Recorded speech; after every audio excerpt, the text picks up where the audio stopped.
মা-বাবা এবং সন্তান তারা একে অপরকে সবচেয়ে বেশি কাছে পেতে চায় যখন নাকি তারা দুর্বল থাকে।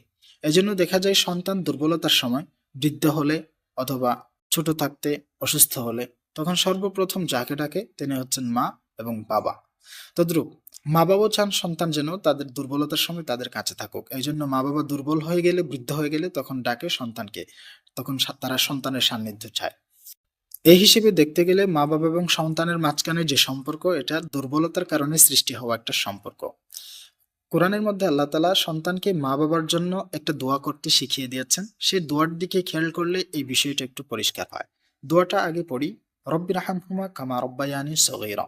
দোয়ার অর্থটা শুনলে বিষয়টা একটু পরিষ্কার হয়। হে আমার প্রতিপালক, তারা দুজনকে অর্থাৎ মা-বাবাকে এভাবে তুমি দয়া করো যেভাবে তারা আমাকে ছোট থাকতে অর্থাৎ দুর্বল থাকতে দয়া করেছেন। সো আমি বলবো মা-বাবা এবং সন্তান তারা একে অপরকে যেন দুর্বলতার সময় একটু সময় দেন।